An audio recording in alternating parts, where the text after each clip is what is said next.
Medical आज, और सरकार कह रही है कि वो उसकी गारंटी दे रही है, तो सरकार दे रही है तो अच्छी बात है, लेकिन पहला हक किसी का होगा तो जैसे हमारे बच्चों का है वैसे हमारे सीनियर सिटीजन्स का भी है। अगर ये जो सरकार आज देश में है वो अगर कुछ करना चाहती है तो पहले हक EPS 95 का, इनके मेहनत का पैसा उनको इमीडिएटली मिलना चाहिए।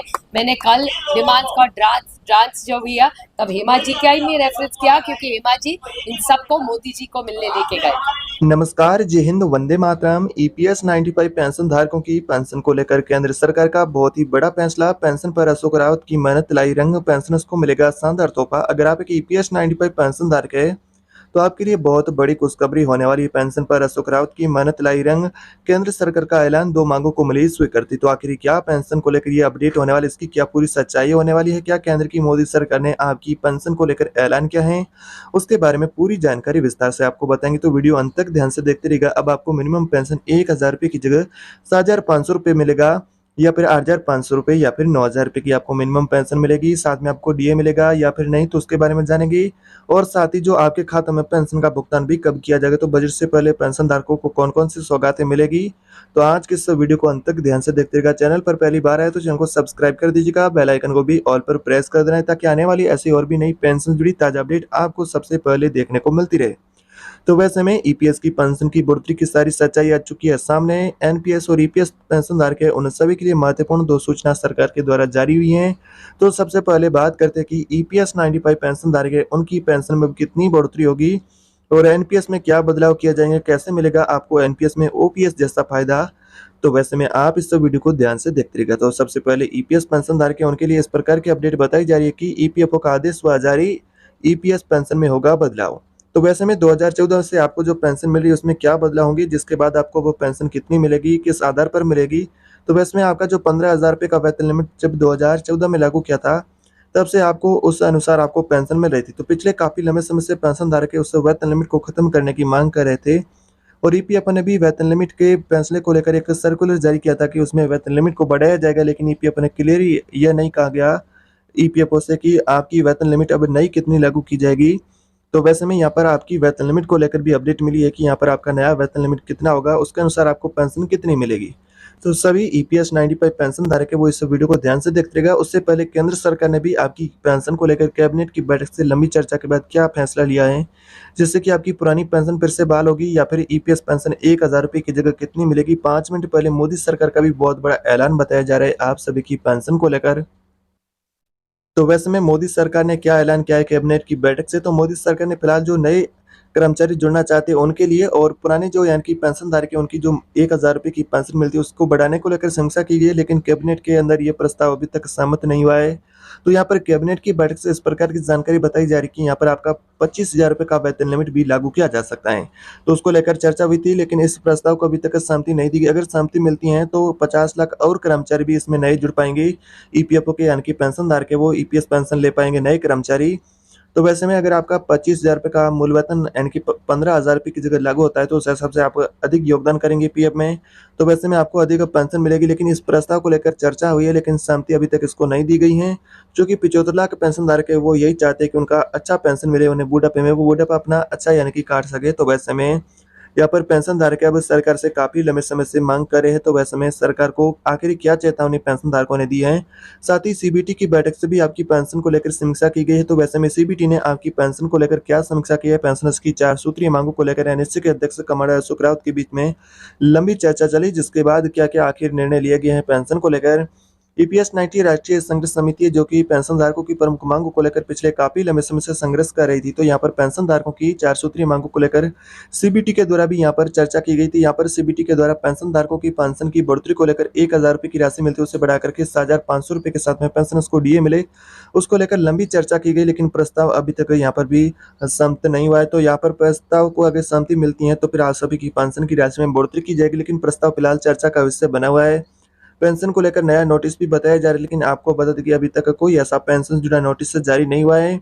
तो वैसे में एक और ईपीएफओ के द्वारा अपडेट आ रही है कि ईपीएफओ के द्वारा कि सुबह होते ही पीएफ कर्मचारियों की चमकी किस्मत, हर महीना मिलेगी आपको 7,000 रुपये से ज़्यादा पेंशन। तो वैसे में आपको 7,000 रुपये से ज़्यादा पेंशन कैसे मिलेगी, क्या होगी, आपके लिए नियम शर्तें जो कि आप सभी को जानना बहुत ही ज़रूरी है।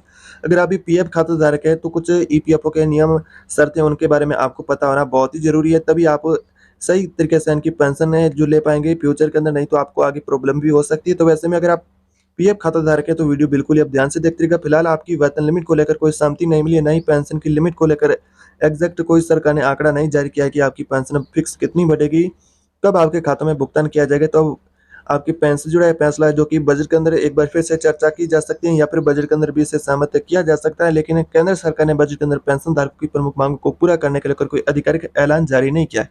पेंशन धारकों को उम्मीद है कि सरकार हर बार पेंशनर्स की मांगों को नजरअंदाज नहीं करेगी। तो वैसे में सभी पेंशन धारक ईपीएस के उनके लिए इस प्रकार की अपडेट होने वाली है। अब बात करते हैं कि ईपीएफ ने का नया अपडेट क्या जारी किया है पीएफ खाताधारक है उनके लिए। अगर आप भी नौकरी करते हैं प्राइवेट संस्था में या फिर आपका भी पीएफ कट रहा है तो फिर आपको चिंता नहीं करनी है, क्योंकि आपके लिए एक सुनहरा ईपीएफ ऑफर लेकर के आ रहा है, जिसमें कि ईपीएफओ की तरफ से पीएफ कर्मचारियों के लिए ईपीएस योजना भी चलाई जा रही है, जिसके साथ ही आपको हर महीना पेंशन मिलने का प्रावधान भी होता है। तो यहाँ पर पेंशन को लेकर भी यहाँ पर अपडेट है कि यहाँ पर आपका पेंशन बढ़ाने को लेकर ईपीएफओ ने जो क्या अपडेट किया, जिसमें कुछ नियम शर्तें जिनके बारे में आपको पता होना चाहिए ताकि आपको आगे कहीं भी प्रॉब्लम ना हो और पेंशन की यानी कि जो नियम शर्तें उनके बारे में कोई कंफ्यूजन है वो भी आपका क्लियर हो जाए। तो वैसे में ईपीएस 95 पेंशन धारक है उनकी पेंशन से जुड़ी जरूरी बातें जो कि आप सभी को ध्यान में होना चाहिए। पीएफ कर्मचारी को ईपीएस स्कीम का फायदा लेना है तो जरूरी बातों को जाना होगा, जैसे कि सभी का यानी कि पेंशन उन्हें सही से मिल पाए। तो मिनिमम आपका जो वेतन लिमिट है 15,000 रुपये का 2014 में लागू हुआ, जिसके अनुसार वर्तमान में आपको पेंशन मिली, लेकिन अब ये वेतन लिमिट खत्म किया जा सकता है। चर्चा काफी लंबे समय से की जा रही है।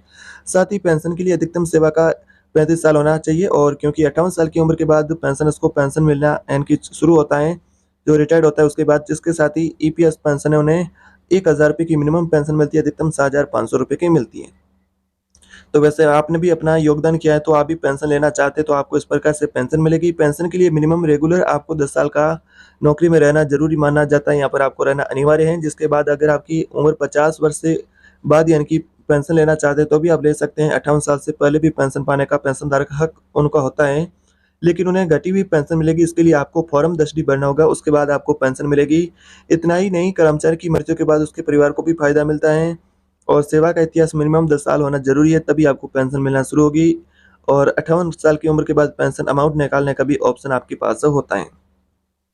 और यहाँ पर एक फॉर्मूला है पेंशन को लेकर, ये भी समझ ले। जैसा कि ईपीएस का फायदा प्राप्त करना चाहते हैं तो जरूरी बातें आपको जानना होगा कि आपकी पेंशन कितनी में आपको मिलेगी, ये भी आपका कन्फ्यूजन क्लियर होने वाला है। तो यहाँ पर आपका पेंशन का कैलकुलेशन का फॉर्मूला है, जिसके अनुसार से देखा जाए तो कर्मचारी की औसत सैलरी कितनी है, पेंशन जो पेंशनेबल आपका सेवा का इतिहास कितना है, और वैसे में सदस्य से भाग यानी कि डिवाइड किया जाता है, उसका बाद औसत आपका बेसिक सैलरी प्लस डीए के अनुसार पेंशन आपको मिलता है।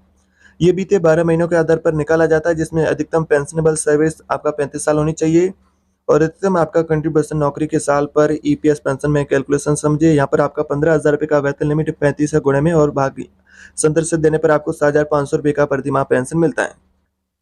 तो इसका मतलब है कि कर्मचारी को हर महीने अधिकतम पेंशन 7,500 रुपये मिल जाएगी और न्यूनतम पेंशन 1,000 रुपये की मिलेगी, जिसके अनुसार वर्तमान में पेंशन धारक मांग करे कि उनको पेंशन की राशि में इजाफा किया जाए। 1,000 रुपये की जगह मिनिमम पेंशन 7,500 रुपये किया जाए, और वेतन लिमिट 15,000 रुपये की जगह 21,000 रुपये की मांग हुई है।